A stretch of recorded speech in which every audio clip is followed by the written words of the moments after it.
everyone. Oh, now I have a moment. I am unmuted. Beautiful. Welcome to Healthy Poor. My name is Laura Green. I am sitting in my office in Chicago, Illinois. I am a licensed professional counselor. That's actually my license right there. And I also work in the hospitality industry as a spirits educator for a distributor throughout the Midwest called Winebow. Today in Healthy Poor, we are talking about our work and our identity. With me, I have Lauren Paylor out of Washington, D.C., and Ryan Maybee out of, I almost forgot, Kansas City. And what a jerk. I'm the jerk.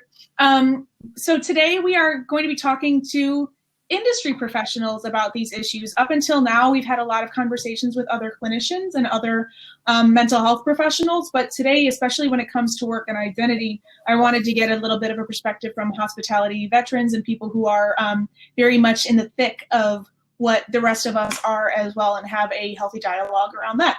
A few things: even though I am a licensed therapist, this is not therapy. This does not replace therapy. This is what would be considered psychoeducation. And the idea is to have conversations and education around certain things that you might be feeling or experiencing in times like this, so that you can better understand yourself and what you are, kind of going through. So I think we should just get started. That's all I got. So a few things when we talk about work and identity. I think something that's really prominent within the hospitality industry, particularly something that's happened, I think, with the drinks industry and bartending in particular, is that it becomes so deeply ingrained in our identity. And that is true really for any career path that we choose. People ask, like, who are you? What's your name? And I'll be like, my name is Laura. What do you do?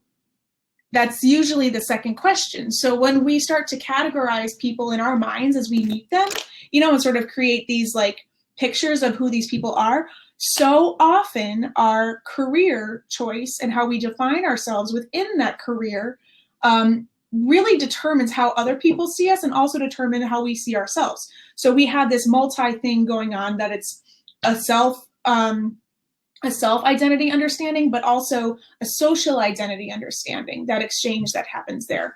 So our work and what we do and how we choose to express what we do is really important in terms of how we understand ourselves and how we are inviting other people to understand us. So it's pretty prevalent and heavy in terms of, self-defining. In bartending in particular, in my experience in all my years that I've been a bartender, particularly within the craft realm, which has a very tight-knit community, is that it's not just having an identity as a bartender, but also how much that bartender identity seeps into other pieces of our lives, our social lives. Like my colleagues are my friends. I'm at work and we call each other family, which is a thing we can maybe talk about another time. But we leave work and go to our other bartender friends' work to support them. And there's this element of sort of spillover that happens. Most of my Facebook friends are bartenders or beverage professionals. So it's not just about, so when I talk about identity, what I really want to drive home is that we're not just talking about how you view yourself, but the social identity you've created as well. Which means when that identity is disrupted or threatened, it becomes very troubling and sort of internally chaotic. Because if since we've invested so much into our identities as beverage professionals, bartenders, whomever, it can be really challenging when that's threatened. In a time like this, when the future of the hospitality industry and what the role of the bartender is even going to look like now, that is, I think, in the forefront of all of our experiences, but it might be a little bit hard to talk about. So first, I I guess, second, because I just went through that whole thing. I will let my panelists, my guests, whatever, introduce themselves. And let's start with Lauren. And if you could kind of speak a little bit to how you became a bartender and what your professional journey has looked like as well, for context. Yeah, for sure. So my name is Lauren Paylor, or LP. I'm based in Washington, D.C., and I moved here in 2010 from New York to go to nursing school. So I was a nurse for several years, and transitioned to food and beverage really kind of by accident, which I think happens for a lot of us. I was regular at a bar called The Passenger, and I would sit there. I think I was probably about 18 or 19. I would sit there and do my nursing homework and eat my chicken sandwich and Mexican Coca-Cola. And, I had the opportunity to really observe the craft. The Passenger is one of those cocktail bars in DC that's really well known for making cocktails. And I just fell in love with it. I think a lot of people really are entranced by this idea of chefs in the kitchen.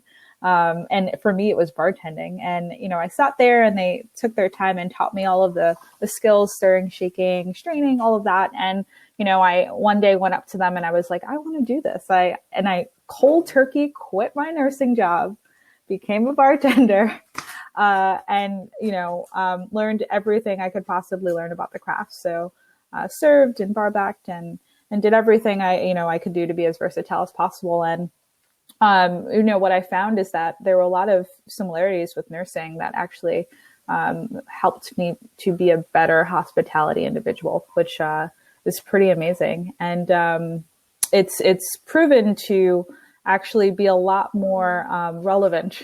The skills that I acquired in nursing to be a lot more relevant than I thought they would be. So right now I am a bartender at Silver Lion in DC, and it's been an amazing experience.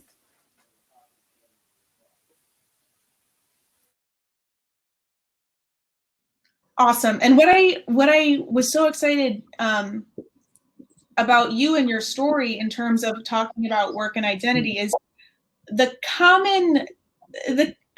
common story around how people sort of fell into bartending, especially people of my bartender generation and those that came before me, is we were doing something else and needed to find work to sort of hold us over as we built that out, or maybe we were unsure about what we were doing. And bartending and essentially a lot of front of house and within the hospitality and service industry comes from a transient nature, right? So like you go and you like maybe are serving for a little bit of time until your other real job happens. That's also how these sort of social stigmas come in of if you're a bartender or if you are a professional server, you must have a real job. You must have an actual job that you're doing on the side or trying to do that, people couldn't possibly be a bartender for their career. And those internalized stigmas also can kind of seep into our identities. But I love your story so much because you went into bartending very, very intentionally. And that's exciting to me. Like I went into bartending kicking and screaming and fell in love. And I think that's that's the story that we hear a little bit more often. So I'm really happy to have your perspective. Ryan, can you tell us a little bit about your professional journey? Go. Yeah, it's been a long one. So I'm in Kansas City, Missouri. I've always lived here, grown up here, and now a business owner here. But I started, my first job was in the hospitality industry when I was 16 in high school. And honestly, I've never left. I've never done anything else. I worked in restaurants and hotels throughout the end of high school and in my late teens. Did room service in hotels. That was, I tell people all the time, like doing like the 3 or so years that I did room service, I'll probably have more stories from that than I will from bartending for the rest of my life. It was a really, really unique experience, but I knew that I wanted to be a bartender. Just like Lauren, I chose to get into bartending, and it was really appealing to me. And so I got my first real bartending job when I was 21. And at that point, I didn't intend on it being like my full career. I didn't know that it would be, but it didn't take me a whole lot of time to figure out that that's what I wanted to do. And I ended up quitting college and pursuing opening my own bar. It became my dream to own my own bar. So I opened my first bar when I was 28. It was a little wine bar. And then about 3 years later, I opened a bar called Manifesto, which is still operating today, just turned 11 years old. And then a restaurant called The Rieger right after that. And now today I'm the co-founder and co-owner of J. Rieger and Company, a distillery. So my professional journey has always been rooted in bartending, but it's kind of taken, it's kind of gone throughout various stages of the industry from, the bar side of it, restaurant side, ownership, and now manufacturing and distribution. I want to talk, starting with you, Ryan, I want to talk a little bit about your experience moving from being a bartender to more in a leadership, ownership, very much operational and administrative position. I remember when I transitioned from going from being a bartender to distribution and moving more towards that 9 to 5, I personally felt super isolated because I didn't want to bother my friends when they were working at night, but I also had to go to bed, and I felt very isolated. So I'm wondering what your experience was like with that. Well, to be totally honest, it was really painful. It was very, very hard for me. I really loved bartending. I mean, when I was a regular full-time bartender working 5 nights a week, there wasn't a day that went by that I hated my job. I went into work every day looking forward to it, and I absolutely loved it. And that's what led me to wanting to have my own bar and be my own boss and have my own business, because I believed in it so much. I loved it so much. But the reality is that when you put yourself in that position, suddenly you are forced to remove yourself from the thing that really got you there. It's very rare, I think, for a bar owner to really spend the majority of their time behind the bar, because there are so many other responsibilities that you have to address and that you have to be responsible for, and you have to lead, and you have to do all the, the monotonous things that really bartenders are not necessarily trained to do in our industry. Suddenly I found myself, as an owner, as a bar and restaurant owner, cast into a position where I wasn't behind the bar on a regular basis, but I was dealing with the day-to-day monotony of the business and managing the bank account and lawyers and insurance agents and distributors and sales reps and all those other things. And honestly, it was very, very hard. It was not a fun transition at all, and it took quite a toll on me. So two questions from there that I have for you. How did that manifest in terms of what it did to your identity? Were you able, because I know now you very first and foremost within even your bio, you're like, Ryan Maybee is a bartender, but in that time when you were initially transitioning, what did that do to your, personal identity? How did that threaten it? There was another question, but it's gone. So maybe just that one. No, that's a really good question, because I think, honestly, I had an identity crisis, because I was being told by people, and I felt it, I knew it, I was just kind of in denial, but it was obvious that I wasn't a bartender anymore. I wasn't bartending anymore, and I missed that. I mean, I was still contributing to it. I was still, overseeing the menu and cocktail development and all that stuff. But I mean, I wasn't bartending anymore. I wasn't really taking care of guests at that capacity. I had a lot of other things to deal with. And so there was a little bit of an identity crisis that came in to play with that. And, one story, I'll go ahead and say his name because I think everyone knows him and respects him. I respect the hell out of the guy, Philip Duff. There was an interesting conversation I had with him probably about 7 or 8 years ago. Like, we were walking down the street in Brooklyn together, and we got into a pretty animated conversation. And if you know Philip, you know that he likes to argue, and he's really good at it. And I love getting into. He goes after arguments. He seeks them out. He does, and he's really good at it. And so it's fun to debate him. We got into a pretty lively debate, and he was like, "You are not a bartender." just deal with it, just accept it. You're not, you're a business owner and you're all these other things. And I was arguing with him about how I still wanted to see myself as a bartender because, you know, you talked about how it wasn't that long ago, and I started bartending in 1998, and I was told that bartending is not a serious profession. You know, it's a part-time thing to get you to the next thing while you're waiting for that real job, right? That's what everybody told me. And back then, you know, you didn't have these opportunities to be brand ambassadors or maybe, you know, own your own bar, and you didn't have educational resources that we have, say, like Tales of the Cocktail and Bar 5 and Bar Smarts and all these things that have now made our industry more valid and given the profession of bartending more credibility. That didn't exist then, right? Well, now we do.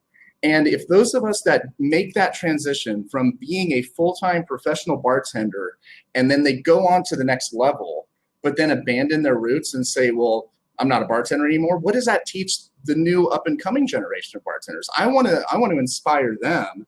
And so by doing so, hell yeah, I still identify as a bartender. I think that's really important.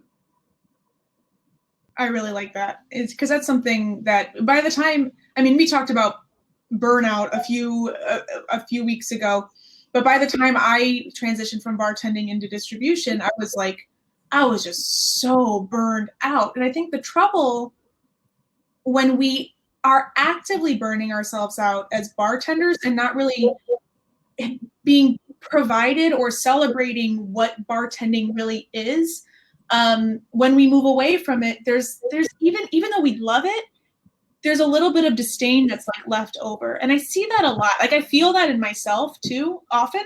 But I kind of see that throughout the industry, and it is sometimes regarded as like the next level up. And you're absolutely right. It diminishes just how wonderful bartending is. Like we get to create, I say we as if I am one, and I'm not, I'm not anymore, but bartenders get to create the best time. It's the job to create an experience that is extraordinary and wonderful. I'm going to bring Lauren into it now. Lauren, can you speak a little bit to maybe the culture shock that came through from being a nurse to being a bartender? Yeah, so it was interesting. I grew up in a family of 8, and me and my 4 younger siblings were adopted. So when we grew up, I looked up to my older siblings. There's a little bit of an age gap who were like doctors and authors and, educators. And there was a little bit of pressure for me to do the same thing. So when going to college, I was like, I don't know what I want to do. I guess I'll be a nurse, right? And I think I was passionate about it in a sense. I knew that I really loved people, and I loved, being able to teach them and to communicate with them and, converse with them. So transitioning that into food and beverage, what intrigued me was that there were people doing this that really truly loved what they were doing. And I think that's what I was missing. I wasn't passionate about my craft. I wasn't happy going to work every day. So I went in it and was very intimidated because there was this confidence that I lacked because I wasn't happy. And I think there was a level of humility and willingness to learn that I appreciate I had at the time, because I acknowledged I didn't know what I was doing, right? It was a little bit of a culture shock in the sense that, with nursing, we're very much in a position where we are preserving the body, right? We're very much in a position where we are taught to do things that are good for our bodies. And that's not necessarily always the case with bartending, unfortunately, right?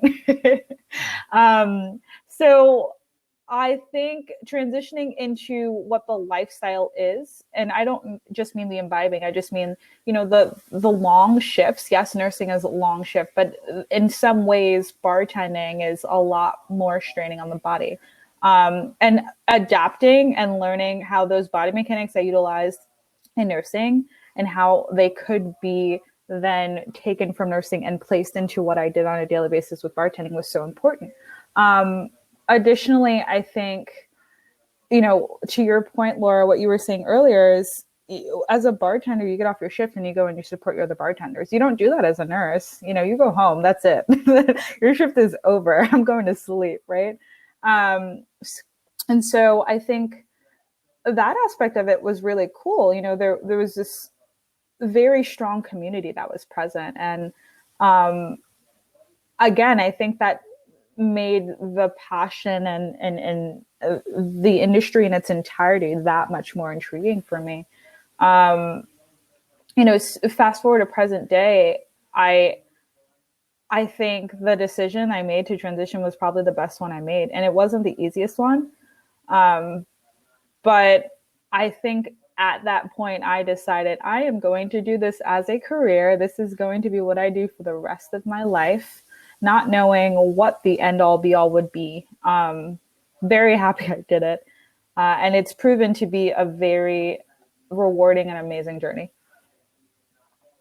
So, we talked a little bit before this started about how I felt last week was a little bit heavy to talk about, like, grief and loss and shame, but I'm gonna bring it up if y'all are comfortable, because there is something, these identity shifts, that it does take an element of grieving. Like, Ryan, I can imagine that when Philip Duff said to you, like, you are not a bartender, like, there's probably hurt, and maybe what did that feel like, and what did that grieving process look like for you?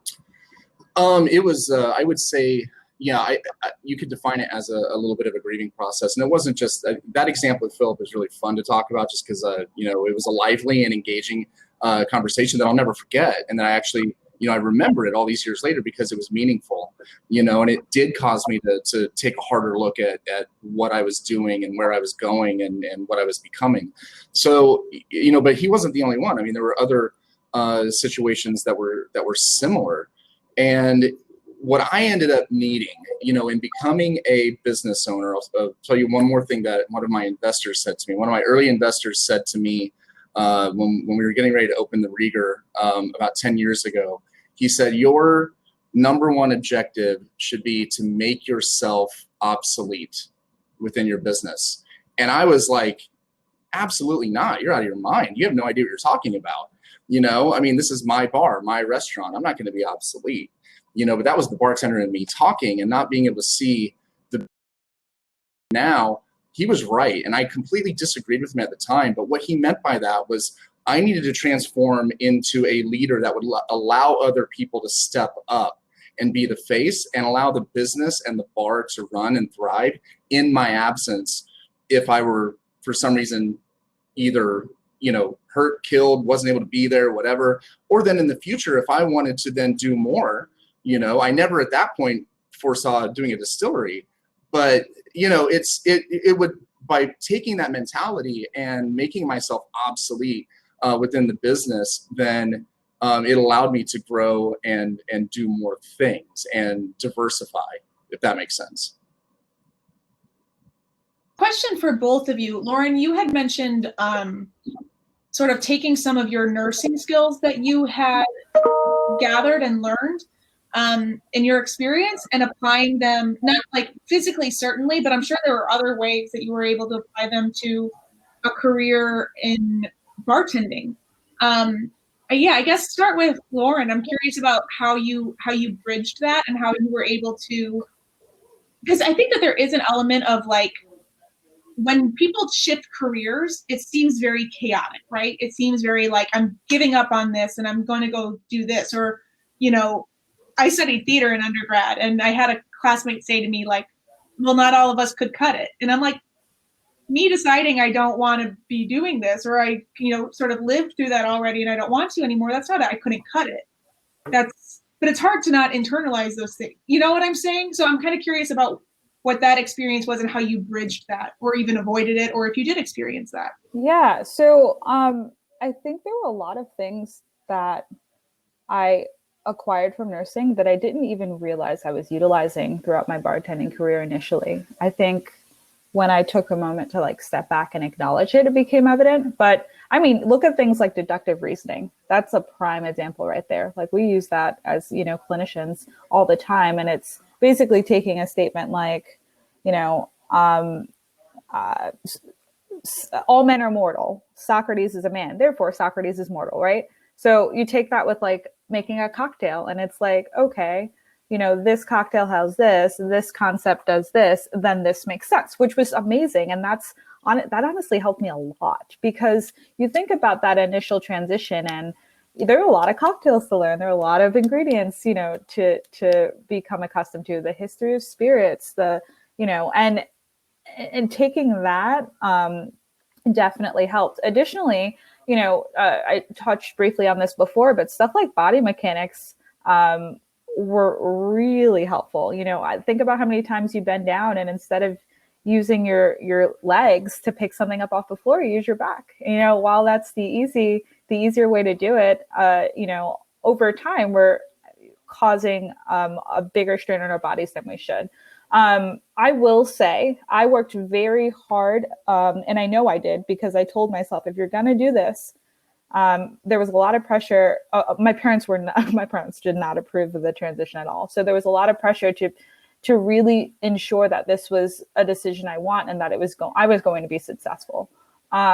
So having said that, I worked really hard, and although I worked hard, it still was a very difficult transition. And I think there were moments where people were like, yeah, you should go back to nursing, or I don't know if this is for you. And I was like, no, there is no way that I am giving up. But you know, that just goes to show if you have a goal in mind and if you are determined to, you know, achieve it, that it is obviously very attainable. The supportive friends was by far probably one of the things that definitely helped me achieve that goal. And if I didn't have them, again, DC community is really amazing. If I didn't have them, I don't think that I'd be doing it, bartending right now.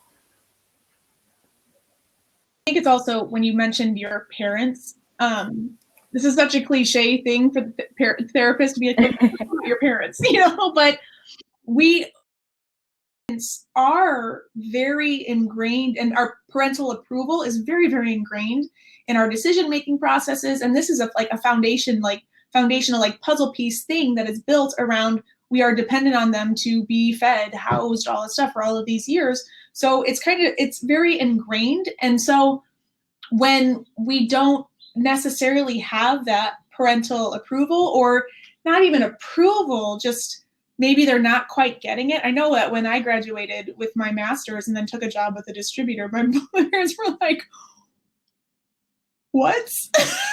Like, are you kidding right now?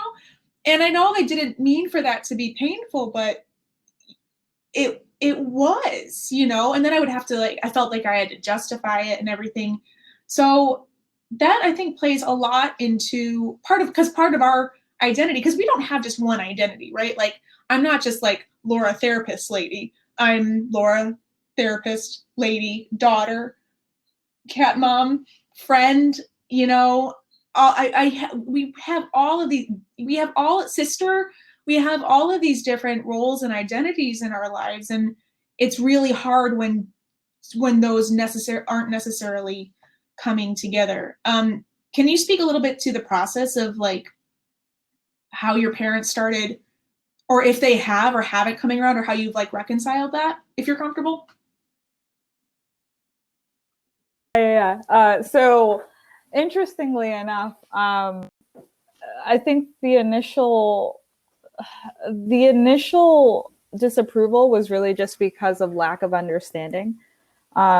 My parents are my parents are a little older than what my peers' parents are. So I think they came up at a time where it was very much like, you're either a doctor or you're a nurse or you're, you know, an educator or professor, whatever it may be. And so when I told them I was transitioning to hospitality, I don't think they really understood what that meant. I think that they equated that to what they see in the movies, you know, which is pouring beers and shots. And quite honestly, I think there's nothing wrong with that. So for years, I had to take the time to explain to them what I do. And a lot of that was like, I work at this bar that really places emphasis on education of staff so that we can ensure that we are providing guests with an optimal experience. And they were like, oh, yeah, but what does that mean? And I'm like, okay, well, what that means is I work with, local purveyors, I work with local distilleries, I work with distributors, and we ensure that we are as versatile as possible on the products that they carry, how they make them, what their family story is before those products come into our door, so that we can ensure the guests understand all of the little details that go into providing them with this experience.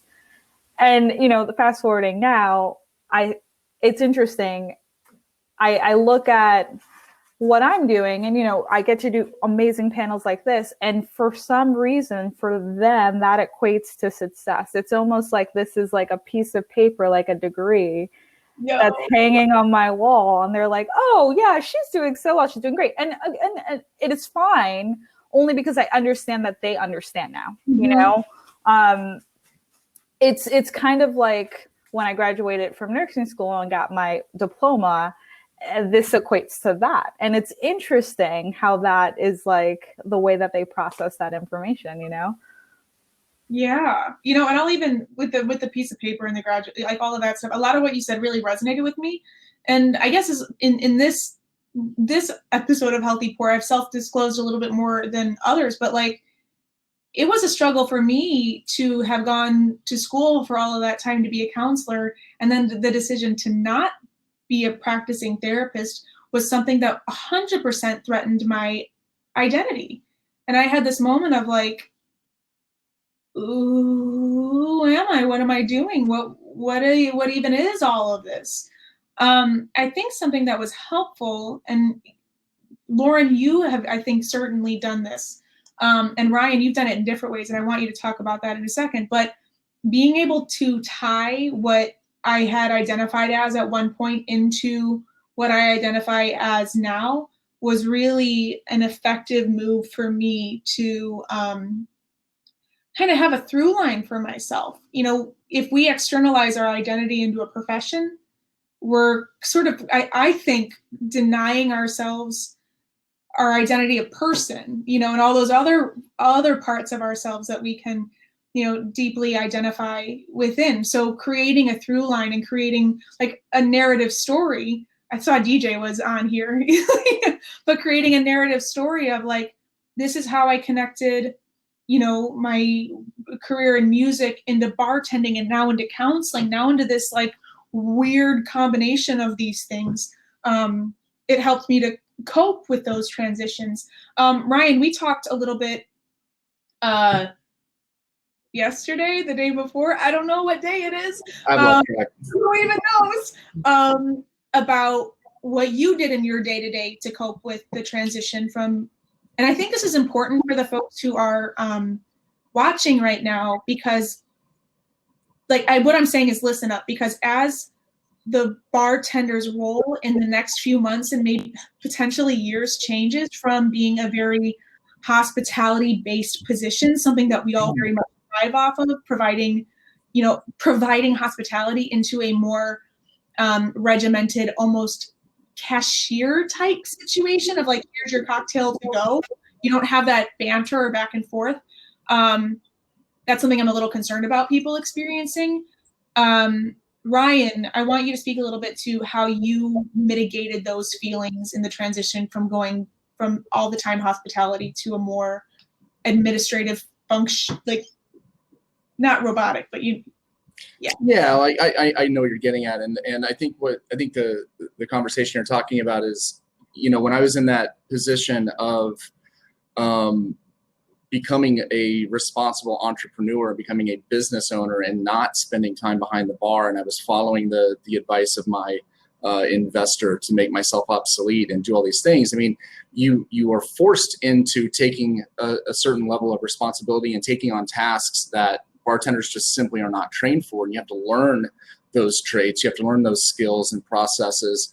And you just have to, for the survival of the business and for the benefit of your employees and everybody that's involved, right? So suddenly I found myself spending most of my days, dealing with bankers and insurance agents and sales reps and delivery drivers and taxes and lawyers and all that crap.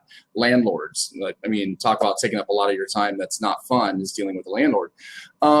But my point to that is, like, I didn't realize it, but while I was getting that stuff done and I was technically making myself a better business owner, I was making myself miserable. And I didn't notice it until my partner and chef in the restaurant called me out on it. And he called me out on it hard one day. And he was like, you are, I won't repeat what he said, but he's like, you're miserable right now. Yeah, exactly. And, something's got to change, because apparently I was just not pleasant to be around, with the staff and everyone. And it didn't even dawn on me. And I'm like, okay, you're right. Yeah, I get it. You're right. But I didn't know why. I had two successful businesses. I had a bar that had been open for a little over almost 2 years, a year and a half, 2 years, that was winning all kinds of awards and getting all kinds of national recognition, and was really thriving and doing very well. I had a brand new restaurant that was off to an incredibly good start, and everything was fantastic, and I was not happy. And what I realized was the reason that I think I was unhappy at the time was because I was removed from that position of being a full-time bartender and doing those things that I really love doing. The main thing that I kind of zeroed in on and drilled down to was hospitality.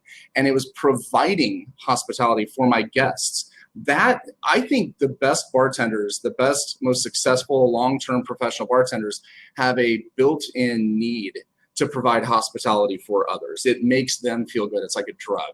Right? And I was lacking that. And so what I did was I took it upon myself to treat every person that I came in contact with every day, whether it was my employees or the person at the bank or at the insurance office or whoever it might be, treat every one of them like they're a guest sitting at my bar, and just shower them with hospitality.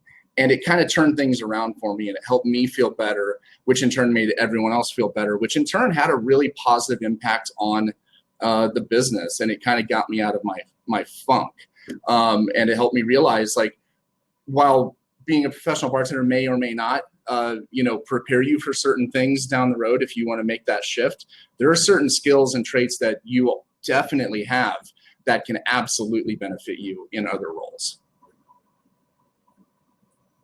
I think it's a big thing, and what I'm hearing across this last 37 minutes is that, one, certainly the through line piece of bringing one identity into the next, but also that, like, you don't really want to put all your eggs in one identity basket. It's hard to do that then, because then when there is a transition that has to happen, either because you're wanting for it to happen or because it's forced upon you, it becomes really hard to manage, because there's nothing to kind of hold on to then about yourself, and then it's hard to know who you are as a person. I think something that a lot of people are experiencing right now, being home and not being able to work, since being a bartender is your social life, your friendships, your romantic relationships, your work, your not work, your education, your passion, your hobby. It's all of those things that when we don't have that accessible to us and we're sort of forced into the quiet of our homes, it's that identity piece, that sort of like, who am I? We're very much confronted with that. And I think that also, and I fear, I should say also, is that as people are resistant to confronting that, they numb it through the use of substances or, whatever that is. What, to both of you really, what can you think of would be good for somebody who is maybe lost in that right now?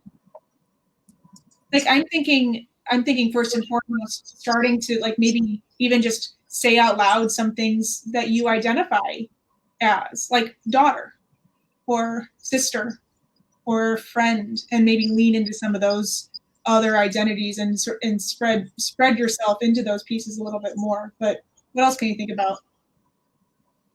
I don't, I'm not really sure. It's been tough. This situation, just, for everyone, it's been really challenging.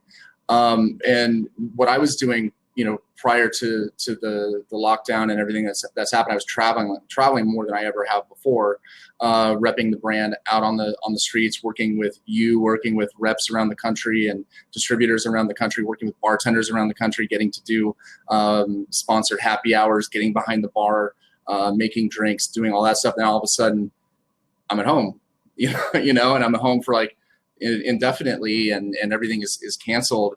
And so all of a sudden that newfound identity that I've just been kind of getting used to over the last couple of years of traveling constantly and doing all that stuff on the road. And now that's gone. So, I've been trying to get creative and do things like this and do more online virtual things. But also I've kind of found some solace in being a good neighbor. I bought a house a couple years ago, and I haven't really spent a whole lot of time there. So I've gotten to know some of my neighbors a little bit better, tried to participate in the neighborhood community, like join the neighborhood association, which does virtual meetings right now for the betterment of the neighborhood, that kind of thing. So that's been a nice little social outlet for me. That's very different from what I had been doing before.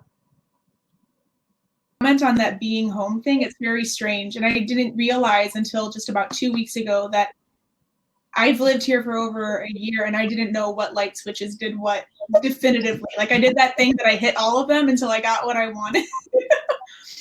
So like that, mm-hmm. That resonated a lot with me.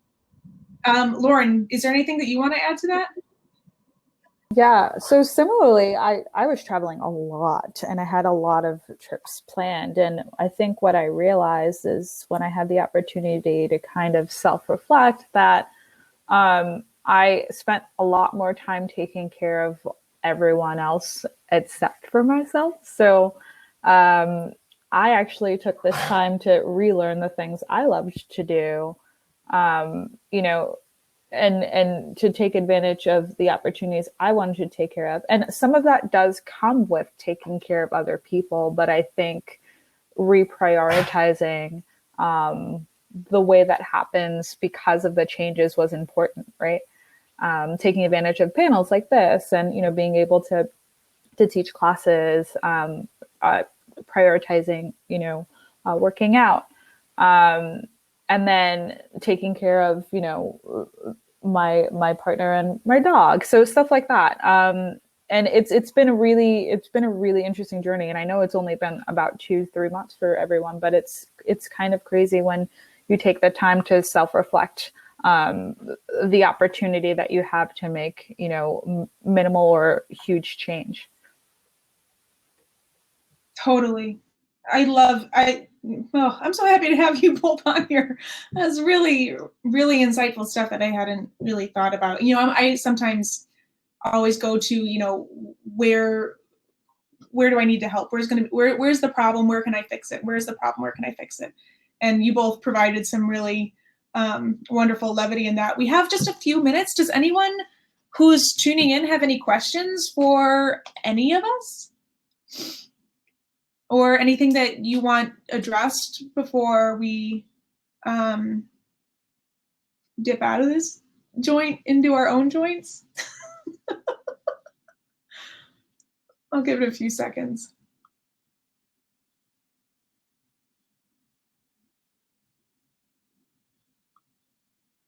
Okay, I'm not seeing anything come through. So, wonderful. I want to thank Lauren and Ryan for joining me today and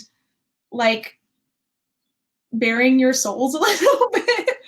I know identity conversations can be a little challenging at times, but I'm really grateful for you both for sharing your experiences and insight. Yeah. Thank you. Yeah, well, cool. So everybody who's tuning in, I hope you have a wonderful day. I encourage you to do something that feels good right now. you know, be it like take a little walk around the block or whatever. Just something to kind of like, if you are feeling a little anxious, like something that you can just like shake it off a little bit. And yeah, I hope to see you next week. We're going to keep talking about work stuff, but next week we're going to talk about using work as a coping mechanism, which I'm admittedly a little nervous about. Feel a little called out by myself. So yeah, I look forward to having you all join me next week, and take care of yourself and have a wonderful day. Take care. Bye. Thanks.